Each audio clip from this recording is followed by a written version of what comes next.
Spanish ലീഗിൽ Atletico Madrid ഒന്നാം സ്ഥാനത്ത്. സ്വന്തം മൈതാനത്ത് നടന്ന മത്സരത്തിൽ ഒസാസുനയെയാണ് അത്ലറ്റിക്കോ മാഡ്രിഡ് കീഴടക്കിയത്. എതിരില്ലാത്ത ഒറ്റ ഗോളിനായിരുന്നു അത്ലറ്റിക്കോയുടെ വിജയം. അർജന്റീൻ താരം ജൂലിയൻ അൽവാരസ് ആണ് അത്ലറ്റിക്കോ മാഡ്രിഡിന്റെ വിജയ ഗോൾ നേടിയത്.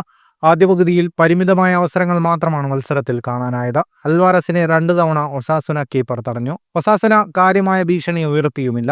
ആദ്യ പകുതി ഗോൾ രഹിതമായി അവസാനിച്ചു. രണ്ടാം പകുതിയിൽ കളി 10 മിനിറ്റ് പിന്നിടവേ അത്ലറ്റിക്കോ മാഡ്രിഡ് ലീഡെടുത്തു. ഒരു കോർണറിൽ നിന്ന് തുടങ്ങിയ നീക്കത്തിനൊടുവിൽ ലൈനറ്റിന്റെ അസിസ്റ്റിൽ ജൂലിയൻ അൽവാരസ് ലക്ഷ്യം കാണുകയായിരുന്നു. ഈ ഗോൾ സിമിയോണിയുടെ സംഘത്തിന്റെ വിജയം ഉറപ്പിച്ചു.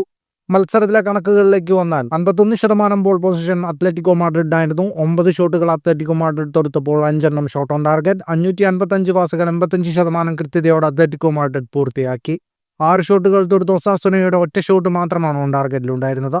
ഈ വിജയത്തോടെ ലീഗിൽ 19 മത്സരങ്ങളിൽ നിന്ന് 44 പോയിന്റുമായി അത്ലറ്റിക്കോ മാഡ്രിഡ് ഒന്നാം സ്ഥാനത്തെത്തി.